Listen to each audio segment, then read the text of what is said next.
নমস্কার। শিক্ষণে ও মননে এই সিরিজে আজকে আমরা পেয়েছি প্রখ্যাত ইতিহাসবিদ অধ্যাপক শেখর বন্দ্যোপাধ্যায়কে।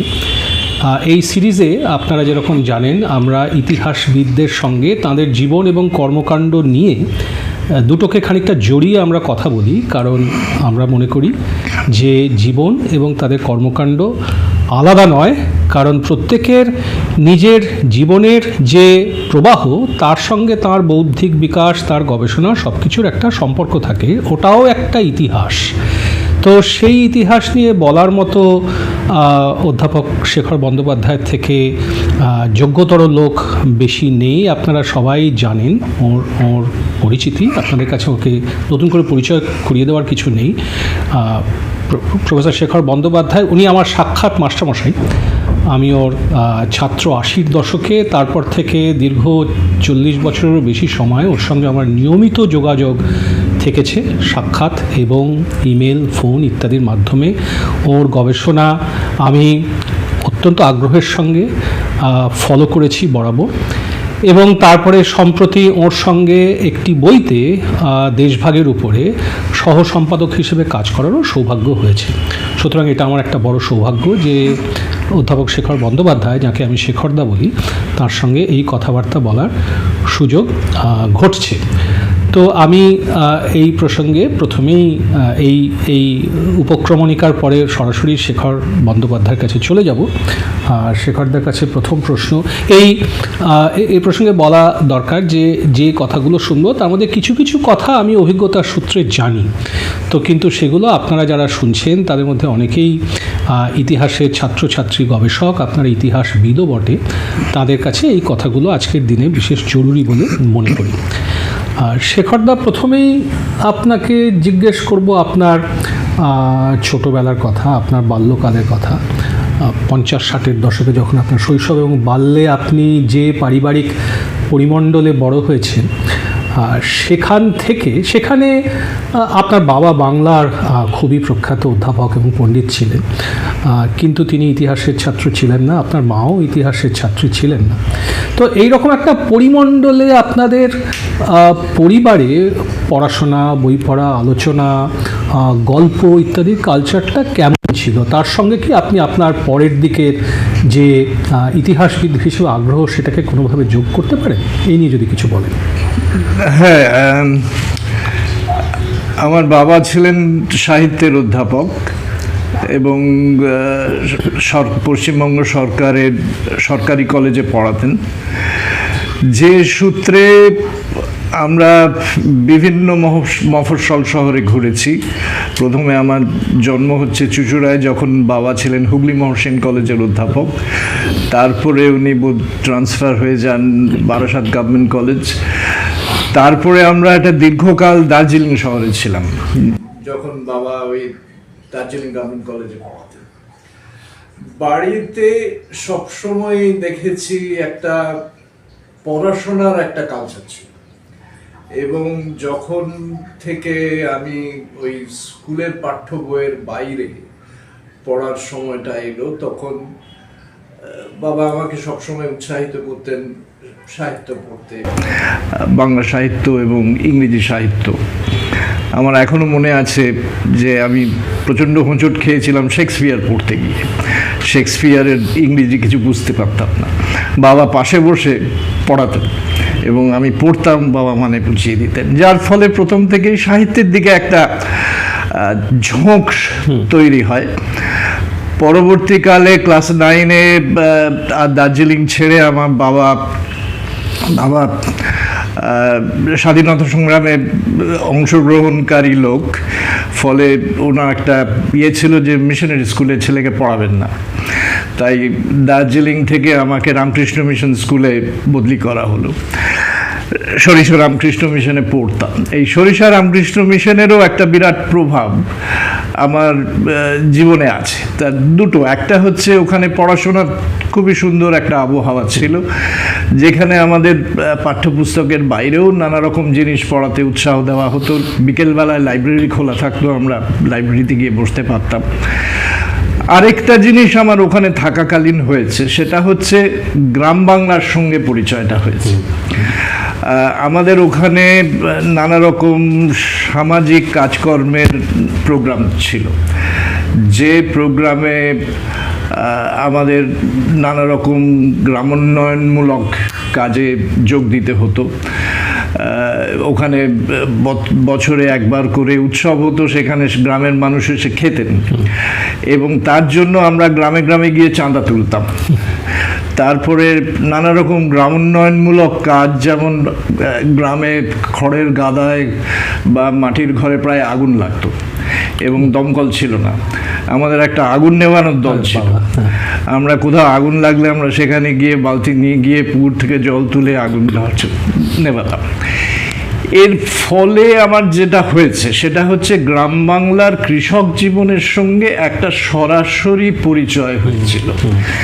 এবং এই সরিষা হচ্ছে দক্ষিণ 24 পরগনায়, এবং এই অঞ্চলের লোকেরা বেশিরভাগই হচ্ছে পৌণ্ড্রক্ষত্রিয় মাহিষ্য জাতের লোক, অর্থাৎ আমাদের পোশাকি ভাষায়, সোশিওলজির ভাষায় নিম্নবর্ণের লোক।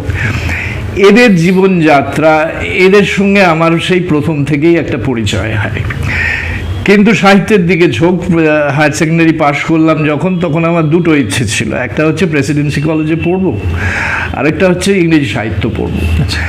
কিন্তু সমস্যা হলো আমি তো হস্টেল থেকে বেরোলাম, বাবা তখনও দার্জিলিংয়ে থাকেন, তো আমি প্রেসিডেন্সি কলেজে ফর্ম ফিল আপ করে চলে গেলাম। আমার দুটো চয়েস ছিল, ফার্স্ট চয়েস হয় ইংরেজি সাহিত্য আর না হলে ইতিহাস। ইতিহাসের গল্পগুলো পড়তে খুব ভালো লাগতো। তো দার্জিলিংয়ে চলে যাওয়ার পরে যখন কলকাতায় এলাম, তখন দেখলাম যে ইংরেজির অ্যাডমিশন টেস্ট ইতিমধ্যে হয়ে গেছে, ফলে আমি অ্যাডমিশন টেস্টটা মিস করলাম। আর ইতিহাসে কোনো অ্যাডমিশন টেস্ট ছিল না, ভাগ্য ভালো। এবং ইতিহাসে দেখলাম লিস্ট টাঙিয়ে দেওয়া হয়েছে, তাতে আমার নাম আছে, সুতরাং আমি ইতিহাস পড়তে শুরু করলাম। অ্যাক্সিডেন্টালি, কিছুটা বলা যায় অ্যাক্সিডেন্টালি। তো এইভাবে আমার ইতিহাস পড়া শুরু।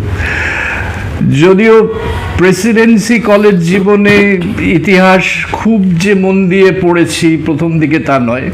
প্রথম দিকে একটু নানা রকম বাইরের জীবনের প্রতি আকর্ষণ শুরু হলো। তার একটা কারণ হচ্ছে রামকৃষ্ণ মিশনের স্ট্রিক্ট ডিসিপ্লিনের জীবন থেকে বেরিয়ে স্বাধীনতা পেলাম, সেই স্বাধীনতাটা খানিকটা উপভোগ করার চেষ্টা করলাম। আর প্রেসিডেন্সি কলেজে তখন আমি যেটা বুঝেছি, ক্লাসরুমে যেমন শেখা যায়, ক্লাসরুমের বাইরেও অনেক কিছু শেখা যায়। সেই দুদিকটাই আমি সমানভাবে ছিলাম। আর সেই সময়কালটা হচ্ছে 1970-এর দশক, রাজনৈতিকভাবে প্রচণ্ড গণ্ডগোল চলছে তখন। কলেজ প্রায় 6 মাসের জন্য সাইনোডাই ক্লোজড হয়ে গেল, ফলে পড়াশোনাটা অনেক ব্যাঘাত ঘটেছে। তার মধ্যেও যেটুকু পেয়েছি, অনেক নামকরা মাস্টারমশাইদের পেয়েছি। তারা এক দুজন আমাদের প্রায় রোল মডেল হয়েছিলেন, যেমন অসীম দাশগুপ্ত সেই সময় ছিলেন। আমরা সবাই তাকে রোল মডেল বলে মনে করতাম। এর থেকে ক্রমশ আস্তে আস্তে বলা যায় আমার ইতিহাসের প্রতি আগ্রহটা বাড়তে শুরু করলো। যদিও সেটা পুরোপুরি বাড়লো, মানে ইতিহাস বিষয়টার মধ্যে আমি ঢুকতে শুরু করলাম MA পড়তে গিয়ে। MA পড়াকালীন আমি ইতিহাস বিষয়টাকে আরও ভালোবাসতে শুরু করলাম। MA-তেও খুব ভালো ভালো মাস্টারমশাই আমি ক্যালকাটা ইউনিভার্সিটিতে পেয়েছি, যেমন অমরেশ ত্রিপাঠী, বিনয় চৌধুরী, নীলমণি মুখার্জি, অরুণ দাশগুপ্ত, চিন্ময় চৌধুরী, সবাই অত্যন্ত ভালো পড়াতেন। তো যার এই সময় থেকেই আমার ইতিহাসের প্রতি যে আগ্রহটা সেটা অনেকটাই বেড়ে যায়। কিন্তু আমি বলবো সত্যিকারের ইতিহাসের বিষয়টার ভেতরে ঢুকলাম MA পাস করার পরে, যখন পড়াতে ঢুকলাম, এবং তার চেয়েও বেশি যখন গবেষণা শুরু করলাম। ঠিক এই গবেষণা শুরু করার পরে ইতিহাস বিষয়টাকে আমি সত্যি সত্যি ভালোবাসলাম। এবং আমার বাবা একটা কথা বলতেন যে যে বিষয়টা ভালোবাসা যায় সেই বিষয়তেই লোকে ভালো করে। যতক্ষণ না তুমি বিষয়টা ভালোবাসবে ততক্ষণ তার গভীরে ঢোকা যায় না। এই ভালোবাসাটা শুরু হলো আমি গবেষণা করতে ঢুকে। এটা আপনি বুঝতে পারছি আপনার ইতিহাস পড়াটা খানিকটা আকস্মিকভাবে হয়ে গেছে। ইংরেজির অ্যাডমিশন টেস্ট হয়ে যায়, এটাকে কানিং অফ রিজনও আমরা বলতে পারি। একটা ফরচুইটাস, ইতিহাসের ছাত্রছাত্রীদের পক্ষে এটা একটা ফরচুইটাস ঘটনা বলেই ধরতে হবে। তো কিন্তু আপনি যেসব শিক্ষকদের কথা বললেন, আমারও সৌভাগ্য হয়েছে তাদের বেশিরভাগের কাছেই ক্লাস করার। অধ্যাপক অমলেশ ত্রিপাঠীর কথা আপনি বললেন। আমি শেষ ব্যাচ কলকাতা বিশ্ববিদ্যালয়ে যারা অমলেশ বাবুর কাছে আধুনিক ভারতের ইতিহাস পড়েছিলাম। তারপরে ওর অবসরের পরে আপনি সেই দায়িত্ব নিতে শুরু করেন। আমাকে হাফ পেপার পড়াতে দিয়েছিলেন উনি, তারপরে উনি রিটায়ার করার পরে পুরো পেপারটা আমি পড়াতে শুরু করি। ঠিক। আর গবেষণা করতে, হ্যাঁ, আপনি যেটা বললেন সেটাও আমি আমার নিজের জীবন দিয়েও বুঝতে পারি যে আমরা যখন ছাত্রছাত্রী থাকি, অন্তত আমি এটা আপনার সম্পর্কে বলছি না, তখন আমরা খানিকটা নানা ধরনের ফাঁকি দিই। আমরা তো পুরোটা ঠিক করে পড়ি না, দেখি অনেক সময় আগের বছরে কি প্রশ্ন এসেছিল, পরের বছরে, কিন্তু পড়াতে গেলে আর ওই ফাঁকিটা দেওয়া যায় না, তখন নতুন করে পড়তেই হয়। যে এই প্রসঙ্গে আমি অন্যান্যদের সঙ্গে একটা অ্যানেকডোট ভাগ করে নিতে চাইব। আমি যখন প্রথম বিশ্ববিদ্যালয়ে পড়াতে শুরু করলাম, তখন আমাকে প্রথমেই পড়াতে দেওয়া হলো আমেরিকার ইতিহাস, যেটা আমি জীবনে কখনো পড়িনি। তখন আমি সঙ্গে সঙ্গে শেখরদার শরণাপন্ন হলাম, কারণ শেখরদা দীর্ঘদিন কলকাতা বিশ্ববিদ্যালয়ে, উনিও নিজে কখনো আগে পড়েননি ছাত্র জীবনে, কিন্তু কলকাতা বিশ্ববিদ্যালয়ে দীর্ঘদিন আমেরিকার ইতিহাস পড়াতেন। তখন শেখরদা আমাকে রক্ষা করলেন অনেক বইপত্র এবং অনেক উপদেশ দিয়ে, যেটা আমার এখনও মনে আছে। এবং তারপর থেকে আমার সেই পড়ানোর থেকেই আমার আমেরিকার ইতিহাসের প্রতি একটা আগ্রহ জন্মালো। তো এই গবেষণার কথা আপনি বললেন, সেই প্রসঙ্গে একটা জিনিস আমার খুব কৌতূহল হয়, এই কথাটা আপনাকে সরাসরি কখনো জিজ্ঞেস করা হয়নি। সেটা হচ্ছে যে আপনি তারপরে গবেষণা করলেন অধ্যাপক অমলেশ ত্রিপাঠীর কাছে, এবং সেটা মাহিষ্য, নমশূদ্র, নিম্নবর্ণ, তাদের আন্দোলন নিয়ে। তো কিন্তু যে সময় আপনি গবেষণা শুরু করলেন, তখন অবধি সমাজের ওই বর্গের প্রতি খুব বেশি নজর পড়েনি। যে ধরনের বিষয় নিয়ে প্রচুর আলোচনা গবেষণা হতো, যেরকম তথাকথিত বাংলার নবজাগরণ বা হিন্দু ভদ্রলোকের শিক্ষা, সমাজ সংস্কার, ধর্ম সংস্কার, এই ধরনের যে একটা সবর্ণ, বিশেষ করে উচ্চবর্ণ হিন্দু ভদ্রলোকের ইতিহাস, এখান থেকে বেরিয়ে আসার এই পয়েন্ট অফ ডিপার্চারটা করার তাগিদ আপনার কোথা থেকে হলো? এবং আমার যে ধারণা, আমিও ছাত্র হিসেবে বলছি, আপনি এটা আরও গভীরভাবে জেনেছেন। অধ্যাপক অমলেশ ত্রিপাঠী কিন্তু আমি যতদূর জানি ওই পুরনো ধরনের ইতিহাসকেই খুব গভীরভাবে দেখেছেন। তাঁর লেখাতেও এই ধরনের নিম্নবর্ণের কথা বিশেষ নেই। সুতরাং আপনি এটা তাগিদটা কোথা থেকে পেলেন, এবং আপনার এনকাউন্টারটা রিসার্চ কেরিয়ার শুরু করার সময় কিভাবে হলো? এটাও বলতে পারো খানিকটা অ্যাক্সিডেন্টাল এনকাউন্টার। আমার এখনো মনে আছে, এমএ পরীক্ষার যেদিন রেজাল্ট বেরোলো, আমি ফার্স্ট হয়েছিলাম। হয়ে অমলেশবাবুর ঘরে গেলাম, ওনাকে প্রণাম করলাম। প্রণাম করার পরে অমলেশবাবু জিজ্ঞেস করুন, কী করবে ভাবছো? আমি, স্যার, গবেষণা করবো। আমার কাছেই করো। আপনি যদি আমাকে করান তাহলে তো আর কোনো কথাই নয়। তেমন, স্যার, কীরো ধরনের বিষয়ে কাজ করব, কি মেথডস, আমাকে একটু সাহায্য করুন পড়াশোনায়। তখন অমলেশবাবু একটা কথা বলেছিলেন যে আমি গবেষণা করাই, ওই হ্যান্ডস অন গবেষণা নয়। তুমি জলে নামলে তুমি নিজেই সাঁতার কাটা শিখবে, আমি হাত ধরে তোমাকে সাঁতার কাটা শেখাবো না। তো এই জলে নামাটা শুরু হলো। এবং তখন তুমিও জানো, আমিও জানি, অনেকেই আমরা জানি, আমরা বড় হয়েছি একটা মিথ শুনে যে বাঙালি সমাজে জাতপাত সমস্যাটা খুব বেশি, এবং ওয়েস্ট বেঙ্গলের একটা এক্সেপশনালিজম আছে, এখানে জাতপাত কাজ করে না। সুতরাং আমিও প্রথমে জাতপাত নিয়ে খুব একটা ভাবিনি, এবং আমার প্রথমে একটা আজকালকার যুগে যেভাবে গবেষণা হয়, আমরা যখন গবেষণা শুরু করেছি তখন কিন্তু এভাবে গবেষণাটা হতো না, মেথোডোলজিটা পুরো আলাদা ছিল। আমাদের সময় ছিল সেরেন্ডিপিটাস রিসার্চ। এখনকার আমাদের ছাত্রদেরই বলি যে খুব কম সময়ের মধ্যে পিএইচডি শেষ করতে হবে, সুতরাং আগে পড়াশোনাগুলো করো, বাইরের বইগুলো পড়ে রিসার্চ কোয়েশ্চেনগুলো মাথার মধ্যে ঠিক করো, রিসার্চ কোয়েশ্চেনগুলো ঠিক করে তারপরে আর্কাইভসে যাও এবং সেই আর্কাইভসকে ওই প্রশ্নগুলো করো, তাহলে অনেক সহজে অনেক কম সময়ে তুমি তোমার তথ্যকে বাঁচতে পারবে। কিন্তু আমাদের সময় সেটা ছিল না। আমাদের মাস্টারমশাইরা, আমার মনে আছে অমরেশবাবু কোনো একটা সময়, অসীমবাবু আমাকে এটা বলেছিলেন যে আর্কাইভসে যাও, আর্কাইভসই তোমার কোয়েশ্চেন্স ফ্রেম করে দেবে। আর্কাইভসে যেতে গেলে প্রথমে একটা বড় বিষয় ভেবে নিতে হয়। তো আমি এই বড় বিষয়টা ভেবেছিলাম ভদ্রলোক সংস্কৃতি। আমার এক বন্ধু ছিল ভাস্কর চন্দ্র, ও ঠিক করলো বাবু কালচার নিয়ে কাজ করবে, আমি ঠিক করলাম আমি ভদ্রলোক কালচার নিয়ে কাজ করব। তো এই ভদ্রলোক কালচার দেখতে গিয়ে আমি আর্কাইভসে ঢুকলাম।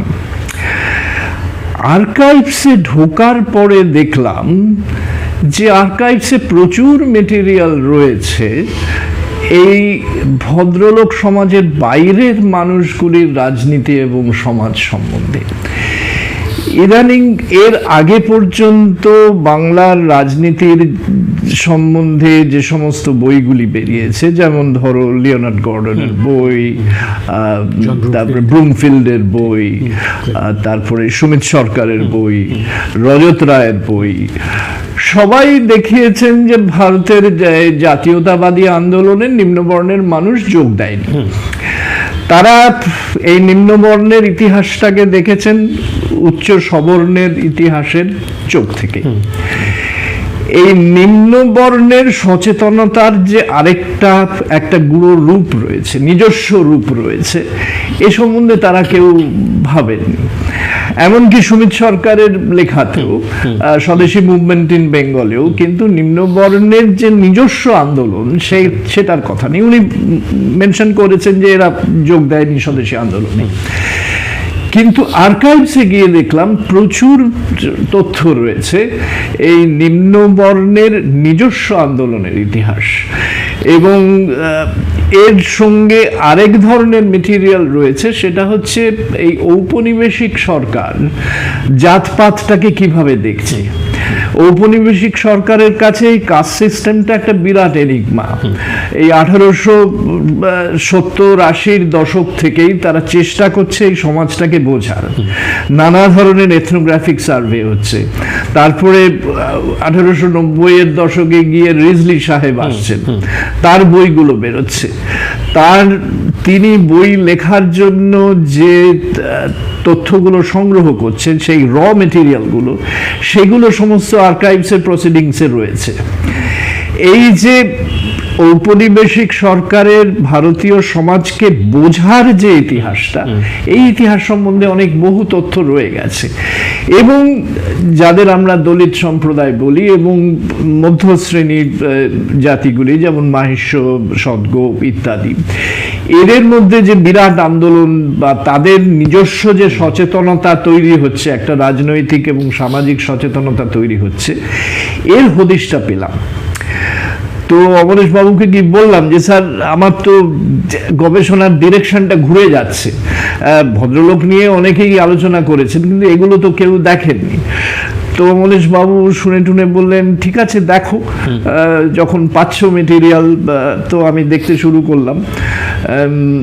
দেখতে দেখতে আমি প্রায় তলিয়ে গেলাম, এবং শেষ পর্যন্ত আমার থিসিসটা 600 পাতার থিসিস হয়েছিল, যে থিসিসটা পরে 2টো বই হিসেবে ছাপা হয়েছিল। এবং পারসেপশন আর একটা, হ্যাঁ, এর পেছনে আর একটা ইতিহাস আছে। 600 পাতা হয়তো 800 পাতা হতে পারতো। অমরেশ বাবু আমার লেখা দেখে খালি কাটতেন।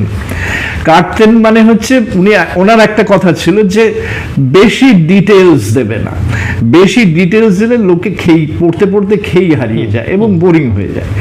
যেটুকু তথ্য তোমার ইন্টারপ্রিটেশনকে সাপোর্ট করে সেটুকু রাখো, বাড়তি তথ্য দিয়ে এটাকে ভারাক্রান্ত করো না বলে উনি কেটে দিতেন। তো 2-3টে চ্যাপ্টার ওরকম কেটে দেওয়ার পরে আমি ব্যাপারটা বুঝে গিয়েছিলাম, তখন আমি মানে বাড়তি তথ্য দেওয়া থেকে বিরত থাকতাম। তাও আমার 600 পাতা থিসিস হয়েছিল এবং অমলেশবাবু 2-3টে আমার ধারণা 3টে চ্যাপ্টার ভালো করে পড়ে বললেন, না আমার মনে হচ্ছে তুমি ঠিকই আছে, তুমি লিখে জমা দিয়ে দাও।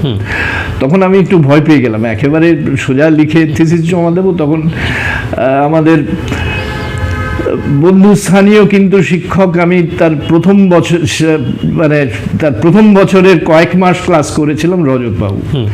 রজতবাবু বলছে আপনি একটুখানি চোখ বুলিয়ে দিন, ঠিক আছে কি? তো উনি চোখ বুলিয়ে বলছে ঠিক আছে। তো এইভাবে মানে আমাকে সেই পুরনো কায়দায় আর্কাইভস বলে দিল যে এই ইতিহাসটা কোনো কেউ দেখেনি। এবং এর একটা পরবর্তীকালে সুমিত সরকার তার রাইটিং সোশ্যাল হিস্ট্রিতে সেটা স্বীকার করেছেন যে স্বদেশী মুভমেন্টে উনি এটা দেখেছেন, অথচ দেখেননি, অথচ এত মেটেরিয়াল রয়েছে। এইভাবে আমি এই বিশেষ ইতিহাস বা নিম্ন বর্ণের ইতিহাস সের মধ্যে ঢুকলাম এবং সেখান থেকে আমি যেটা বুঝলাম যে বাংলাদেশে জাতপাত কাজ করে না, এটা একটা মিথ। এই মিথটা খুব সযত্নে তৈরি করা হয়েছে এবং সেখান থেকে আমার প্রশ্ন মাথায় ঘুরতে শুরু করলো যে এই জাতপাতের বর্ণভেদের যে ব্যবস্থাটা, কাস্ট সিস্টেম, সেটা অত্যন্ত অপ্রেসিভ সিস্টেম। তো এই একটা অপ্রেসিভ সিস্টেম এত হাজার বছর ধরে কি করে চলছে, কেন তলার থেকে বিদ্রোহ ঘটে এটা ধ্বংস হয়ে যাচ্ছে না? এবং এই যে কাস্ট মুভমেন্টগুলো দেখলাম, তার একটা পর্যায়ে গিয়ে সেগুলো অত্যন্ত জোরালো আন্দোলন, কিন্তু আবার একটা পর্যায়ে এই জোরালো আন্দোলনগুলো দুর্বল হয়ে যাচ্ছে এবং বিভিন্ন খাতে তাদের রাজনীতিটা বইতে শুরু করছে। এই প্রশ্নটা আমাকে ভাবাতে শুরু করলো যে এই একটা প্রক্রিয়া চলছে, যার ফলে আমি শেষ পর্যন্ত এই বিষয়ে 3টে বই লিখে ফেললাম একের পর এক। কারণ আমি এই প্রক্রিয়াটাকে বোঝার, এটা গোটাটাই বোঝার, এবং কেউ যদি দেখে যে আমার প্রথম বইটা থেকে 3য় বইয়ে আমার চিন্তা অনেক পাল্টে গেছে এবং পরবর্তীকালে সম্প্রতি আমার যে ওর কাস্ট অ্যান্ড পার্টিশনের বইটা, সেখানে আমার চিন্তা আরও পাল্টেছে। এবং সম্প্রতি আমার 3য় বইটা কাস্ট কালচার অ্যান্ড হেজেমনি আমি রিভাইজ করে আবার 2nd এডিশন বের করলাম। সেটাতে যদি কেউ প্রথম এডিশনটার সঙ্গে মেলায় তাহলে দেখবে আমার চিন্তা অনেকটাই পাল্টে গেছে আমি আগে যা ভাবতাম। এবং আগের বইগুলো যদি এখন আবার নতুন করে লিখি, আমি হয়তো নতুন করে লিখবো। এই ভাবনা চিন্তাটা আমার চলে গেছে, কারণ এই যে রিডলটা সলভ করা একটা চ্যালেঞ্জ হিসেবে আমার সামনে এসে গিয়েছিল। অ্যাবসলিউটলি, মানে যেটা খুব ইন্টারেস্টিং সেটা হচ্ছে যে এই প্রশ্নটা যখন আপনার মাথায় উঠলো তখনও কিন্তু ঠিক ভারতীয় রাজনীতিরও দলিত রাজনীতির উদ্ভব সেভাবে হয়নি। হয়তো তার খানিকটা সূচনা পর্ব বা কিছু ইঙ্গিত পাওয়া যাচ্ছে, কিন্তু যেটাকে আমরা দলিতাইজেশন বলি, যেটা মোটামুটি মন্ডল কমিশনের পর্ব থেকে শুরু হলো, সেটা তখনও ইম্পর্টেন্ট হয়নি। কিন্তু তারপরে এত দশক ধরে আপনি আপনার গবেষণার প্রশ্নটাকেও অন্যান্য নানা ধরনের, সেটা জাতীয়তাবাদ, আইডেন্টিটি পলিটিক্স, পার্টিশন, ডিকলোনাইজেশন, সব কিছুর সঙ্গে মিলিয়ে দেখছেন। তার সঙ্গে সঙ্গে দলিত কোয়েশ্চেনেরও বিবর্তন ঘটছে ভারতীয় সমাজে এবং রাজনীতিতে। তার ফলে আপনার গবেষণা হয়তো এক ধরনের এমন একটা জিনিসের উপর আলোকপাত করছে যেটা সেই প্রথম আলো ফেলাটা খানিকটা প্রফেটিক আমার মনে হয়। এবং এই দলিত সমাজ এবং রাজনীতির বিবর্তনটাও হয়তো আপনার সঙ্গে একটা মানে তার সঙ্গে নিশ্চয়ই আপনার গবেষণার একটা ডাইনামিক্স তৈরি হচ্ছে।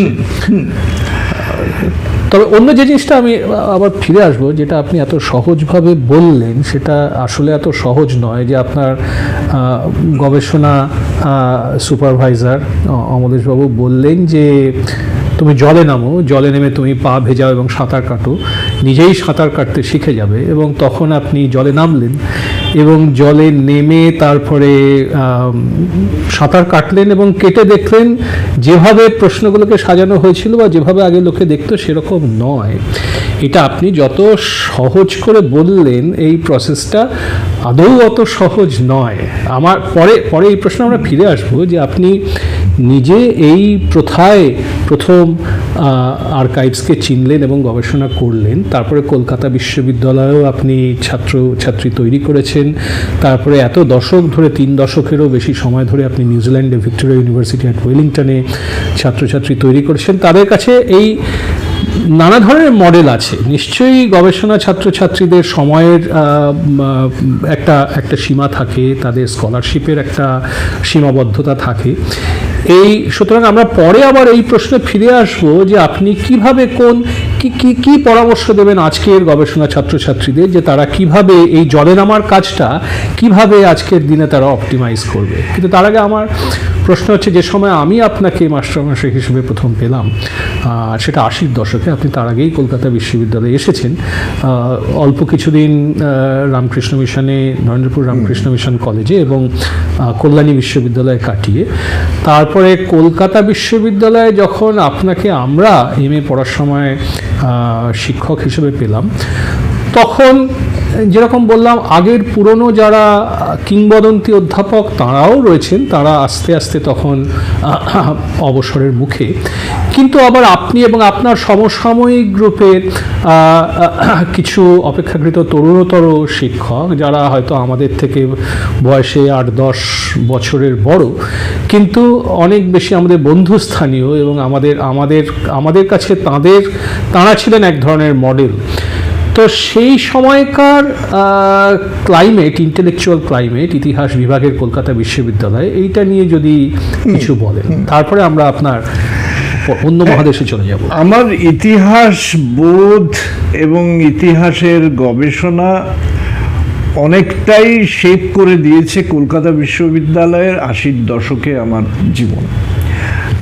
কলকাতা বিশ্ববিদ্যালয়ের ইতিহাস বিভাগের ইতিহাস যদি কোনোদিন লেখা হয়, তা আমি মনে করি যে 80-র দশক একটা স্বর্ণময় যুগ ছিল, যখন একদিকে আমাদের স্টলওয়ার্স যারা তারাও রয়েছেন, অমলেশ ত্রিপাঠী রয়েছেন, বিনয় চৌধুরী, নীলমণি মুখার্জি, চিন্ময় চৌধুরী, অরুণ দাশগুপ্ত, সবাই রয়েছেন।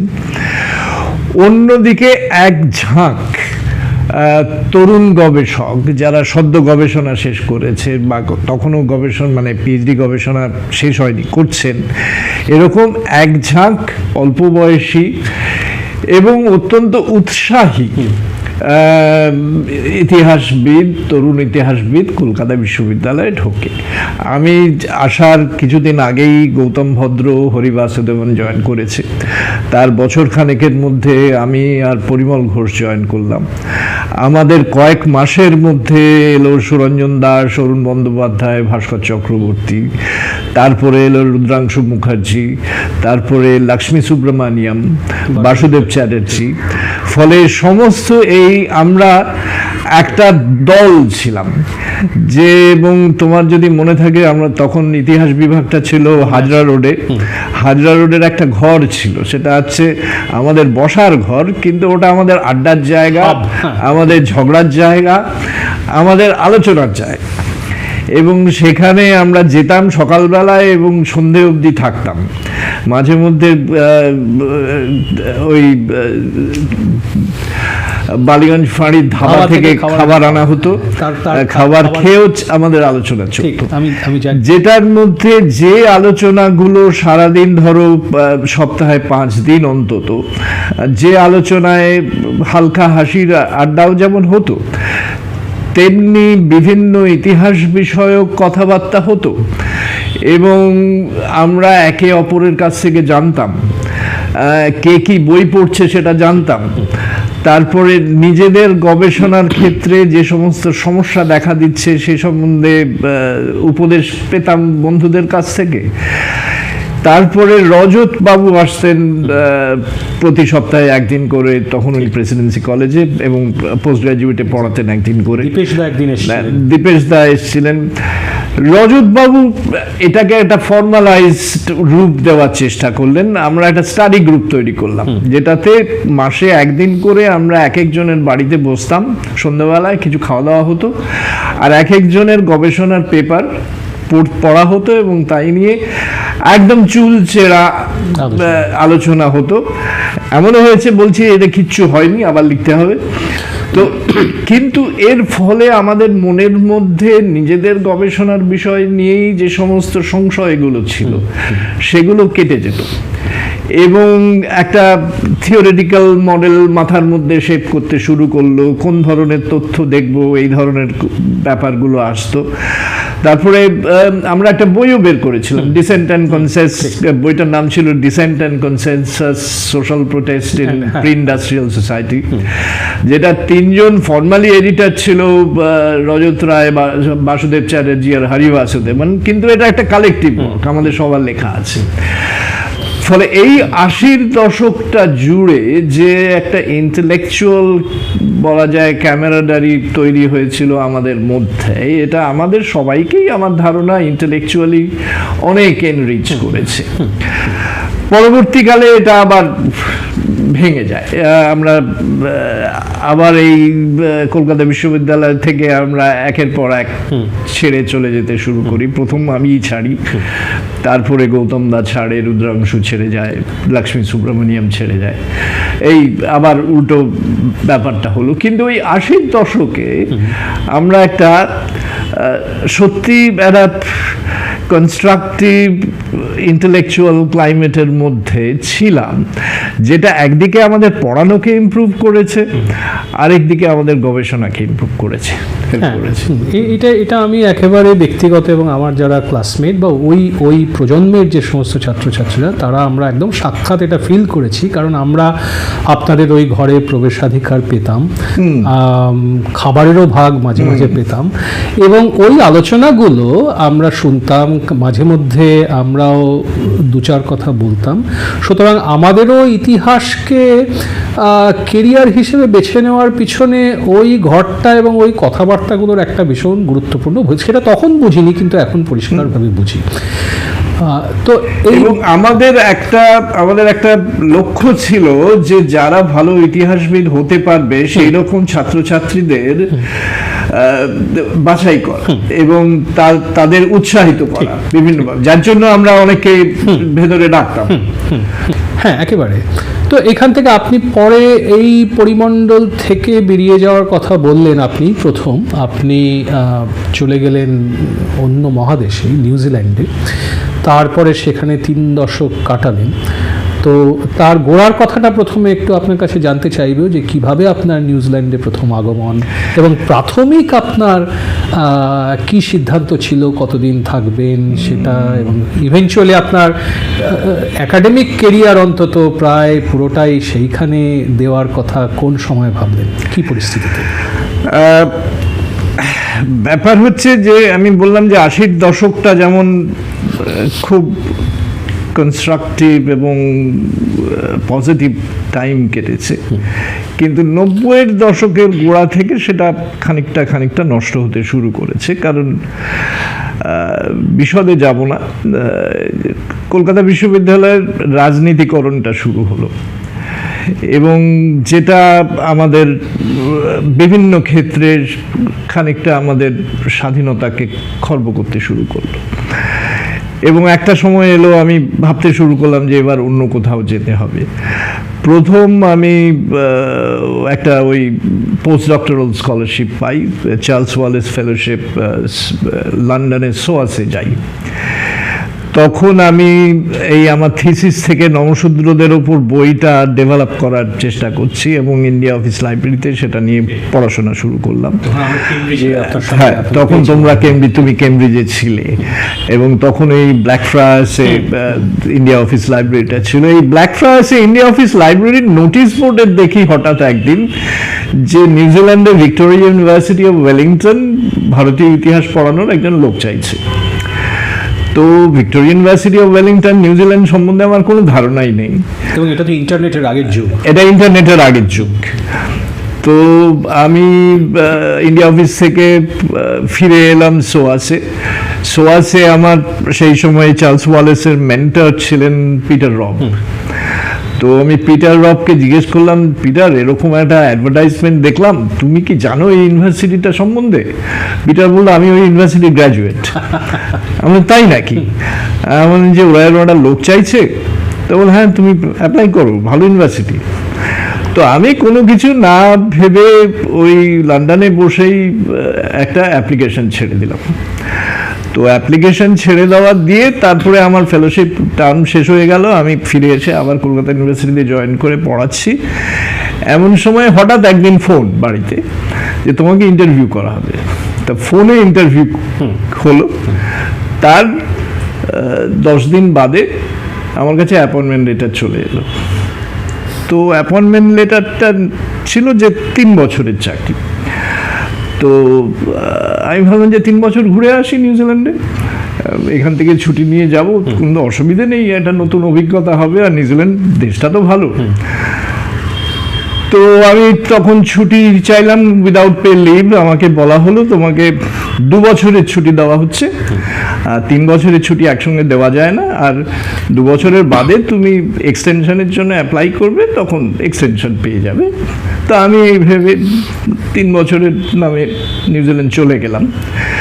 কিন্তু যে কোনো কারণেই হোক 2 বছরের পরে আমি যখন এক্সটেনশনটা চাইলাম, সিন্ডিকেট সেটা নাকচ করে দিল। নাকচ করে আমাকে জানানো হলো যে তুমি ইমিডিয়েট ফিরে এসো, না হলে না ফিরলে তোমার চাকরি থেকে তোমায় বরখাস্ত করা হবে।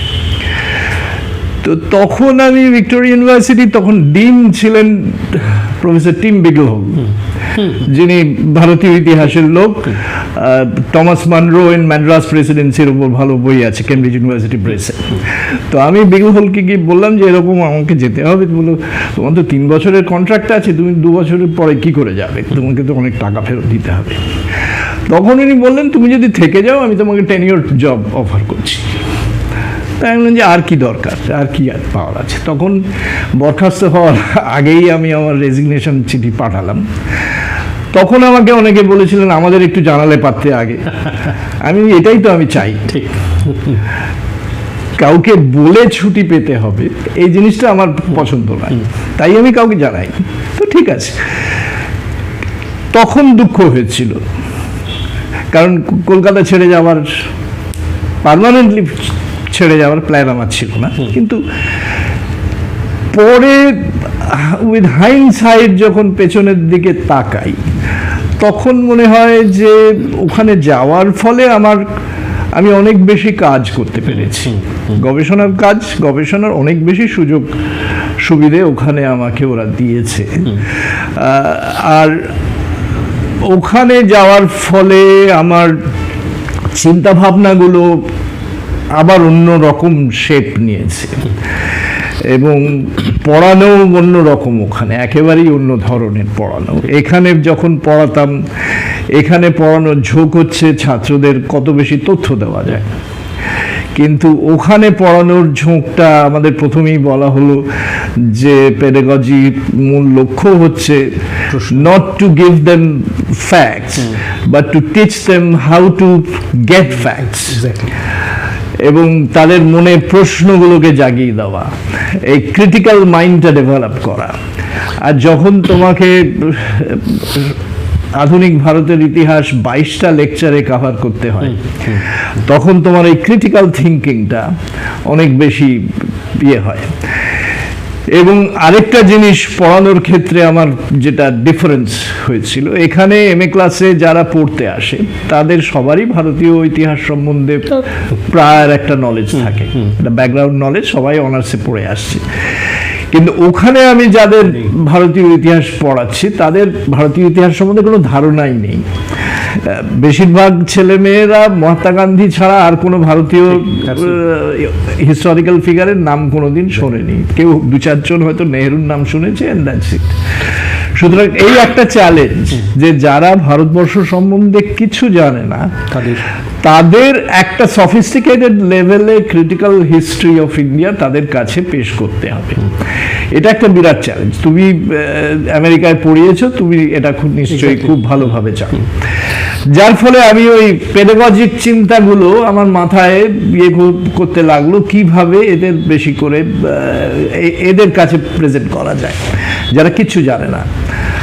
তো এর থেকেই আমার ওই প্ল্যাসিডো পার্টিশন যে বইটা আমার আছে তার ধারণাটা আমার মাথায় আসতে শুরু করলো যে এমন একটা বই করতে হবে যাতে বেসিক তথ্য থাকবে, কিন্তু সেটা শুধু তথ্যভিত্তিক হবে না, তার সঙ্গে হিস্টোরিওগ্রাফিটাকে যোগ করতে হবে।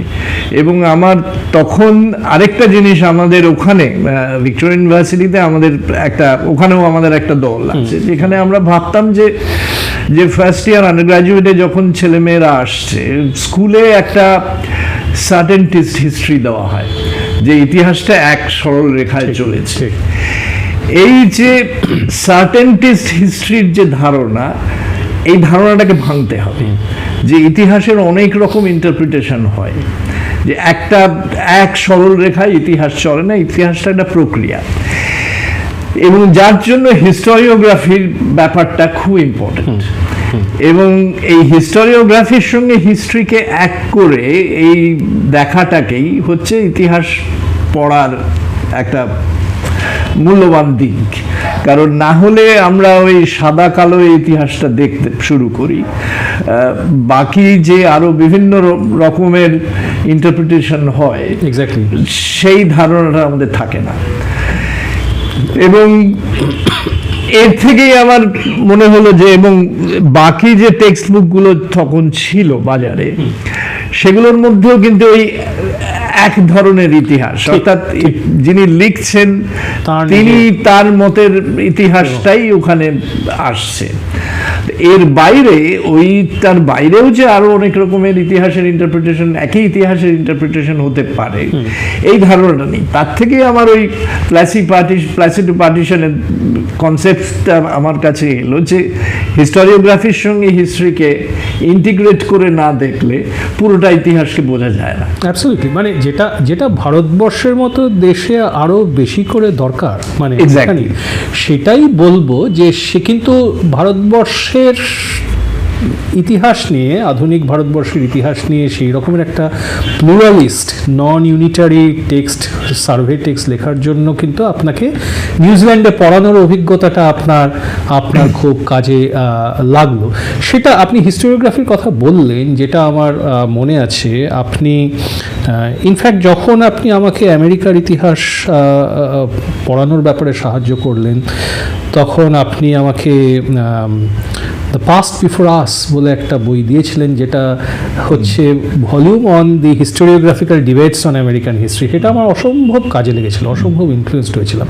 কিন্তু আপনি সারা জীবন আপনার নিজের কাজের পাশাপাশি অনেকগুলো হিস্টোরিওগ্রাফি নিয়ে কাজ করেছেন, বেঙ্গল নিয়ে, কাস্ট নিয়ে, ন্যাশনালিজম নিয়ে, পার্টিশন নিয়ে, এবং ডিকলোনাইজেশন নিয়ে এখন করছেন। সেই প্রসঙ্গে পরে আসবো।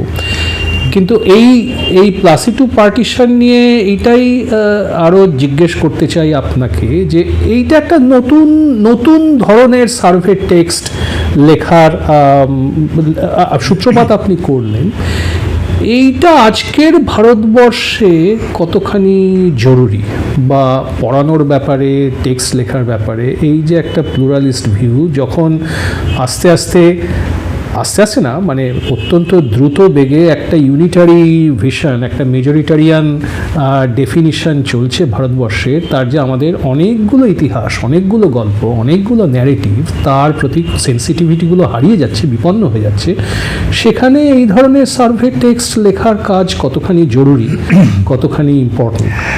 আমার মনে হয় আজকের দিনে এই ধরনের টেক্সট আরো জরুরি হয়ে গেছে। যখন আমি লিখেছিলাম তখনও এতটা হয় ঠিক, কিন্তু আমি যেটা বললাম যে নিউজিল্যান্ডে যাওয়ার ফলে, বিশেষ করে এই মাতৃভূমি থেকে খানিকটা ডিস্টেন্সে যাওয়ার পরে, আমার চিন্তাধারাতেও খানিকটা পরিবর্তন আসে। আমার প্রথম দিকের লেখাগুলো যদি কেউ পড়ে, দেখবে যে আমি খুব ন্যাশনালিস্ট। এক্স্যাক্টলি। এই ন্যাশনালিজমের যে ইনফ্লুয়েন্সটা সেটা কিন্তু অনেকটাই ডাইলিউটেড হয়ে গেল আমি নিউজিল্যান্ড যাওয়ার পরে। নিউজিল্যান্ড যাওয়ার পরে আমি ভারতবর্ষের ইতিহাস এবং ভারতবর্ষের সমাজকে আরো ক্রিটিক্যালি দেখতে শিখলাম, যে এই ডিস্টেন্সটা আমাকে এই ক্রিটিক্যাল পার্সপেক্টিভটা ডেভেলপ করতে দিল। এবং আমার ধারণা এই প্লাসিডো পার্টিশনের সবচেয়ে ইম্পর্টেন্ট চ্যাপ্টার আমার কাছে চ্যাপ্টার 6, যে চ্যাপ্টারটার হেডিং হচ্ছে many voices of a nation. এবং এই ইতিহাসটা পড়তে পড়তে, এবং শুধু তাই নয়, বিভিন্ন প্রদেশের, ভারতের বিভিন্ন প্রদেশের লোকের সঙ্গে সংযোগ হওয়ার ফলে, এখানে দেখো আমরা বাঙালি ছাড়া আর কারোর সঙ্গে বিশেষ মিশি না, হ্যাঁ, কিন্তু ওখানে গুজরাটি, মহারাষ্ট্রিয়ান, পাঞ্জাবি ভারতীয়, তাদের সঙ্গে নানা রকম সোশ্যাল কনটেক্সটে ভারতবর্ষ সম্বন্ধে, ভারতীয় সমাজ, ভারতীয় সংস্কৃতি সম্বন্ধে কথা বলতে গিয়ে আমি বুঝলাম যে আমি যেভাবে ভাবি অনেকে সেভাবে ভাবে না, এবং অনেক রকম ভাবনা আছে। সবাই আমরা মনে করি আমরা ভারতীয়, কিন্তু এই ভারতীয়ত্ব বোধ এক একজনের কাছে এক এক রকম। এবং সেইভাবে আমি ইতিহাসটা এবার নতুন করে দেখতে শুরু করলাম, এবং যার ফলে ওই many voices of a nation, ওই ধারণাটা আমার কাছে এলো। আমি শেষ কনক্লুশনে ইন্ডিয়ান ন্যাশনালিজমকে পলিফোনিক ন্যাশনালিজম বলেছি, যেটা আমাকে অরুণবাবু খুব হেসেছিলেন ওই নিয়ে, যে তোমরা সবাই একটা নাম দিতে পারলে খুব খুশি হও। তো নাম যাই দিক, কিন্তু আমার মনে হয়েছে যে এটা একটা ওই অর্কেস্ট্রার মতো, যেখানে অনেকগুলো অক্টেভে অনেকগুলো টিউন বাজছে, কিন্তু এক জায়গায় গিয়ে সবকটা এক হচ্ছে। এবং যে জায়গাটায় 1947-এর পর্যন্ত সব ভয়েসগুলো এক জায়গায় আসছে, সেটা হচ্ছে অ্যান্টি কলোনিয়ালিজম। এই বিদেশি শাসন থেকে মুক্ত হতে হবে। এর বাইরে বৃহত্তর সময়সীমায় ভবিষ্যতে ভারতীয় জাতির কি চেহারা নেবে, সেই চেহারা সম্বন্ধে কিন্তু বিভিন্ন লোকের মনে বিভিন্ন রকম মত রয়েছে, যেটা আমাকে পরবর্তীকালে ডিকলোনাইজেশন সম্বন্ধে ভাবতে শেখালো। এবং আমার ডিকলোনাইজেশন ইন সাউথ এশিয়া বইটাতে আমি ঠিক এইটাকে ডেভেলপ করেছি। এবং আমার মূল যুক্তি হচ্ছে সেখানে যে ভারত যখন স্বাধীন হচ্ছে, তখন বিদেশি শাসনের হাত থেকে মুক্তি সবাই চেয়েছে। এর বাইরে আমি কোনো কনসেনসাস দেখতে পাচ্ছি না। এই জাতির ভবিষ্যৎ কি হবে, ফিউচার ট্র্যাজেক্টরি কি হবে, সেই নিয়ে অনেক রকমের মতামত রয়েছে। এবং এই মতামতগুলো সংঘাত ঘটছে এই প্রথম স্বাধীনতার প্রথম বছরগুলো, মিনিংস অফ ফ্রিডমের যে ইন্টারপ্রিটেশন, এই সংঘাতের থেকে বেরিয়ে আসছে যেটা আমরা বলি নেহেরুভিয়ান ন্যাশনালিজম। কিন্তু যখন স্বাধীন হচ্ছে, তখন কিন্তু নেহেরুভিয়ান ন্যাশনালিজমের উপরে, নেহেরুভিয়ান সোশ্যালিস্ট ডেভেলপমেন্ট সম্বন্ধে কোনো কনসেনসাস ভারতবর্ষে ছিল না। যদি আমি দাবি করি সেটা ঠিক দাবি নয়, এটা আস্তে আস্তে ইমার্জ করছে after the first election of 1952। Of course. আর ঠিক আছে, আমাদের আস্তে আস্তে সময় শেষ হয়ে আসছে। আমি দুটো বা তিনটে প্রশ্ন যদি সময় থাকে আমি আপনাকে করতে চাই।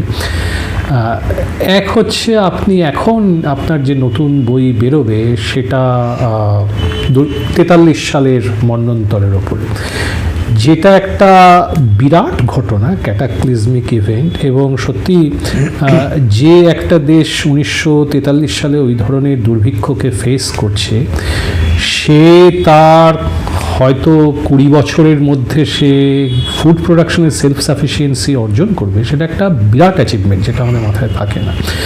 তো এই দুর্ভিক্ষের কাজটা, এইটা নিয়ে আপনার আগ্রহ কখন জন্মালো, এবং এই কাজটা নিয়ে দু চার কথা বলুন। আমরা সবাই খুব আগ্রহের সঙ্গে অপেক্ষা করছি বইটা কবে বেরোবে। বইটা আমি সদ্য ম্যানুস্ক্রিপ্টে জমা দিয়েছি। আচ্ছা, পেঙ্গুইন বার করছে। তো দুর্ভিক্ষ সম্বন্ধে আমার প্রথম ইন্টারেস্ট জাগে আমি যখন নমশূদ্রদের উপর কাজ করছি। এই নিম্নবর্ণের কৃষকরাই এই দুর্ভিক্ষে সবচেয়ে বেশি ক্ষতিগ্রস্ত হয়েছে, বিশেষ করে পূর্ববঙ্গের নিম্নবর্ণের নমশূদ্র কৃষক এবং দক্ষিণবঙ্গের কৃষকেরা, মূলত 15 এবং অন্যান্য নিম্নবর্ণের কৃষকেরা। এই প্রথম আমি এটা সম্বন্ধে জানতে পারি। কিন্তু তখন এও দেখেছি যে এটার সম্বন্ধে প্রচন্ড একটা জটিল রাজনীতি আছে, যেখানে এই নিম্নবর্ণের কিছু এমএলএও সরকারের হয়ে কথা বলছেন। এই রাজনীতিটা আমার বোঝার একটু দরকার ছিল। পরবর্তীকালে এই কিছুদিন আগে আমাকে প্রথমে পেঙ্গুইন অ্যাপ্রোচ করে যে আমরা ফেমিনের ওপর একটা বই চাই।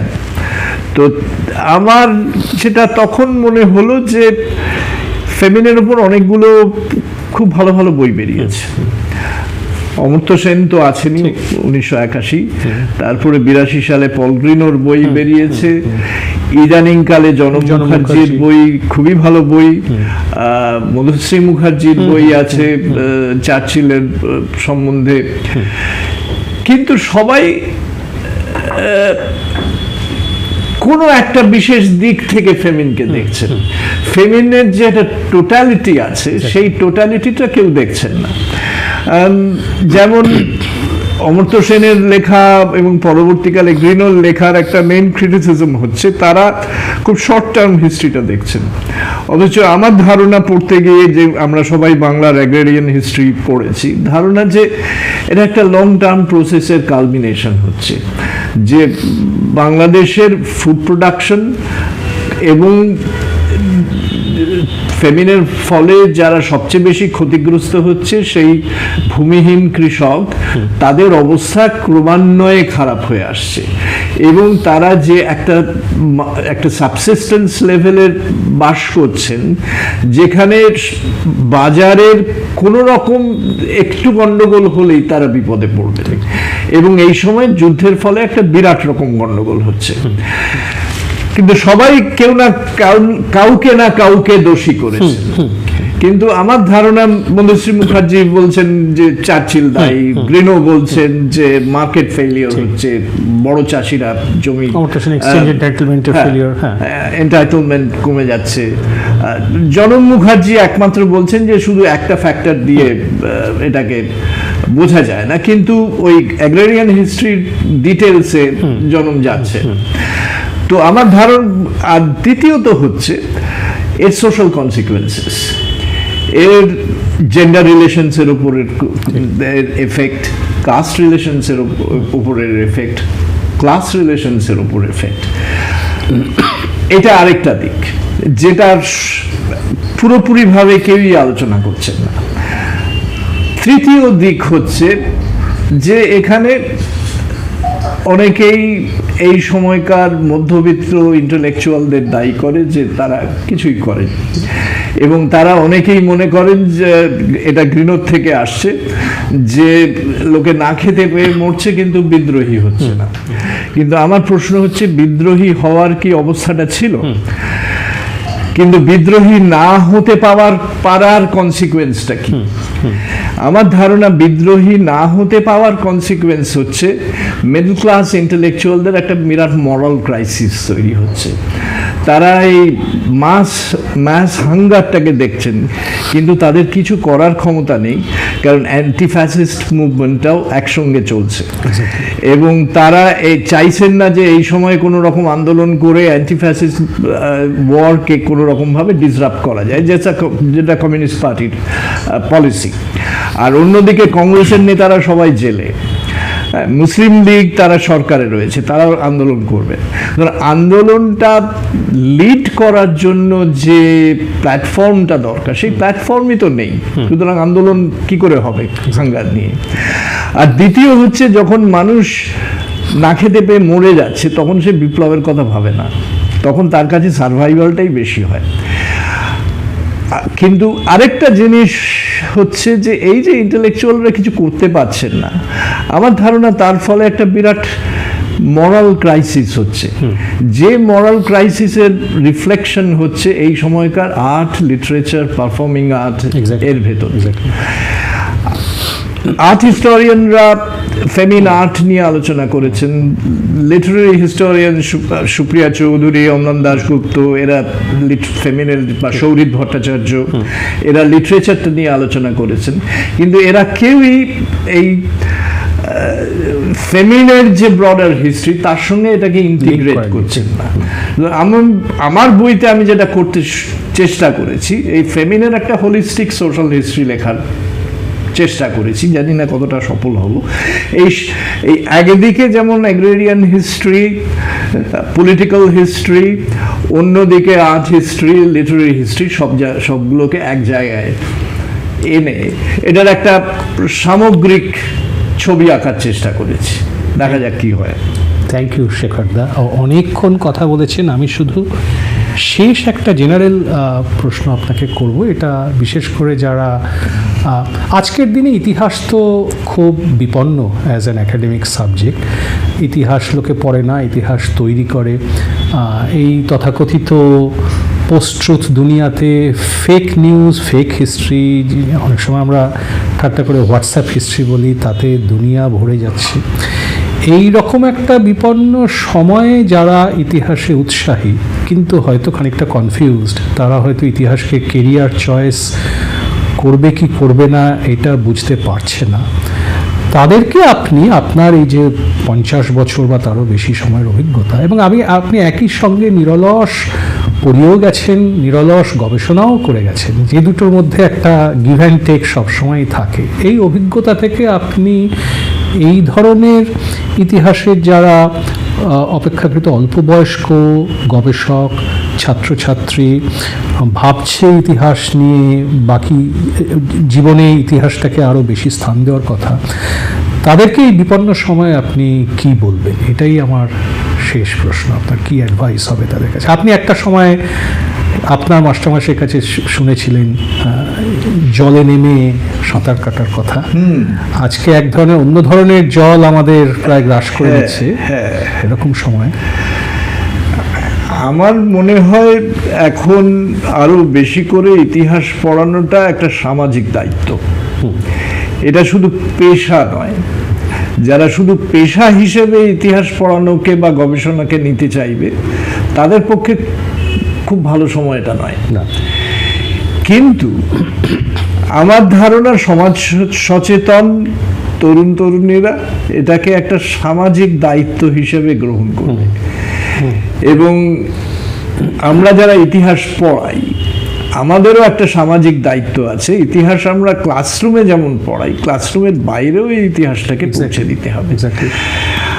আজকের দিনে যে হোয়াটসঅ্যাপ হিস্ট্রি এত পপুলার হয়েছে তার একটা কারণ আমি মনে করি যে ইতিহাসবিদরা এতদিন আমরা নিজেদের জন্য শুধু লিখতাম, আমাদের আলোচনা ক্লাসরুম এবং সেমিনার রুমের বাইরে যেত না। ঠিক, আমাদের মধ্যে 2-4 জন হয়তো খবরের কাগজের অপেড লিখতাম, কিন্তু বেশিরভাগই ক্লাসরুম বা সেমিনার রুমের বাইরে ইতিহাস আলোচনাকে নিয়ে যায়। তার ফলে অন্য পক্ষটা ফাঁকা মাঠ পেয়ে গেছে, ফলে ফাঁকা মাঠ হয়ে গেছে, এবং যার ফলে ইতিহাস সম্বন্ধে, ইতিহাস বিষয়টা সম্বন্ধে একটা ভ্রান্ত ধারণা তৈরি হয়ে গেছে যে ইতিহাসটা না মিথ।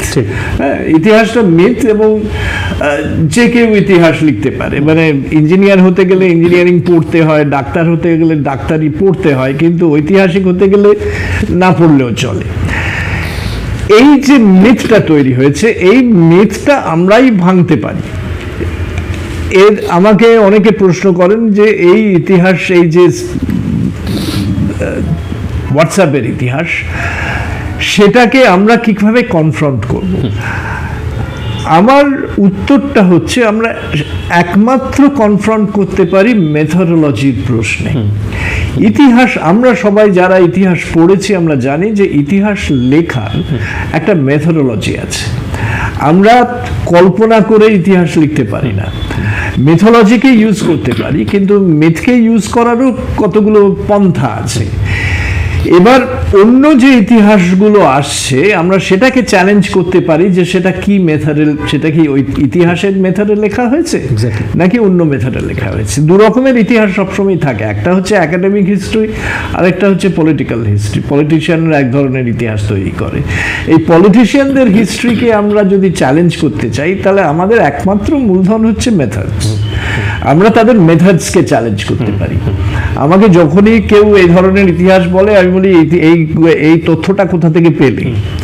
তখনই বেরিয়ে পড়ে হোয়াটসঅ্যাপ। তাহলে হোয়াটসঅ্যাপ কি কোনো সূত্র দেখাচ্ছে যে এখান থেকে ওরা পেল? এই সূত্রটা না দেখে ইতিহাসকে বিশ্বাস করো না, কারণ এই সূত্র ব্যবহারের কতগুলো নিয়ম আছে। আমরা সূত্রকে পড়া কি করে পড়তে হয় সেটাও আমরা শিখি। সব সূত্রকে ফেস ভ্যালুতে নেওয়া যায় না। আমরা কখনো সেটা এগেইনস্ট দ্য গ্রেইন পড়ি, কখনো তার মানে যে কোনো সূত্রকে আমরা মূল্যায়ন করে তবে তার সত্য মিথ্যে বিচার করে তবে তাকে ইউজ করি। এই রিগরাস মেথোডোলজি যদি কেউ ফলো না করে তাহলে সেই ইতিহাসটা ঠিক ইতিহাস নয়। একই তথ্যকে দুজন ঐতিহাসিক দুভাবে ব্যাখ্যা করতে পারে, সেটা সম্ভব, কিন্তু সেই ব্যাখ্যাটা তথ্যের উপর ভিত্তি করে হতে হবে। সেই ব্যাখ্যার পেছনে সূত্র নির্দেশ থাকতে হবে। তারপরে যদি অন্য ব্যাখ্যা হয় আমি সেই ব্যাখ্যার সঙ্গে তর্ক করতে পারি, কিন্তু যে ইতিহাসের কোনো তথ্য ভিত্তি নেই তার সঙ্গে তো তর্ক করা চলে না। সুতরাং এই জিনিসটা আমাদের করতে হবে। আর দ্বিতীয় হচ্ছে পাবলিক ফোরাম। আমরা ঐতিহাসিক ফিল্মের সঙ্গে পাল্লা দিয়ে পারবো না। ঐতিহাসিক ফিল্ম, কিন্তু একটা জিনিস আমরা লোককে বোঝাতে পারি যে ঐতিহাসিক ফিল্ম দেখে ইতিহাস শিখতে চাও। কারণ ঐতিহাসিক ফিল্ম, যেটা ফিল্ম হিস্ট্রি রবার্ট রোজেনস্টোন বলেছেন, হিস্টোরিক্যাল ফিল্ম কখনোই হিস্টোরিক্যালি অ্যাকুরেট হতে পারে না, কারণ তাকে ইতিহাসকে বিকৃত করতেই হয়। সুতরাং হিস্টোরিক্যাল ফিল্ম কতটা হিস্টোরিক্যালি অ্যাকুরেট এই বিতর্কটা একদম হলো ডিবেট।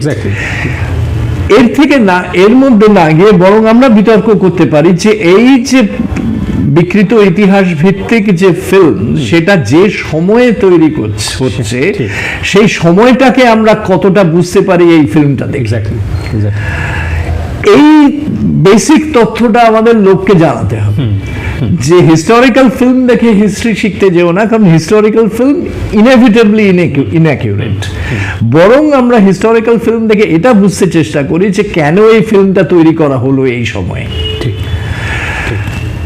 ফলে ইটস অ্যান আপহিল টাস্ক, কিন্তু আমাদের এটা করতে হবে। অর্থাৎ আমি যেটা আমার ছাত্রছাত্রীদের বলি বা আমার বিভিন্ন তরুণ ইতিহাসের গবেষক শিক্ষকদের বলি যে এখন সময় এসছে সাধারণের জন্য ইতিহাস লেখা। সাধারণের জন্য ইতিহাস লেখা এবং ইতিহাসের নিয়ে কথোপকথনে যাওয়া সাধারণ মানুষের সঙ্গে, যাতে এই মিথ্যে ধারণাটাকে আমরা কনফ্রন্ট করতে পারি। থ্যাংক ইউ শেখরদা, আপনি এতক্ষণ সময় দিলেন। আপনারাও শুনেছেন শেখরদা নিজের জীবনের কথা, নিজের গবেষণার কথা, নিজের শিক্ষক হিসেবে তাঁর অভিজ্ঞতার কথা বললেন, কিন্তু একদম শেষে তিনি আজকের এই বিপন্ন সময়ে কী ধরনের ইতিহাস চর্চা এবং একাডেমিক ইতিহাস চর্চার বাইরে গিয়ে কিভাবে জনতার কাছে আমাদের এই যেটা উনি বললেন যা যা করা দরকার, সেটা একটা কল টু অ্যাকশন। সেটা থেকে আমি নিজে অনেক কিছু শিখলাম, আপনারাও নিশ্চয়ই সেটা থেকে অনেক কিছু গ্রহণ করলেন। আমরা আশা করব শেখরদা যে দায়িত্বের কথা বললেন সেই দায়িত্বে আমরা সবাই শরিক হব, সবাই আমরা একসঙ্গে এই কাজটা করব। এটুকুই বলার। আবার অনেক ধন্যবাদ আপনাকে শেখরদা, আপনাদেরও ধন্যবাদ।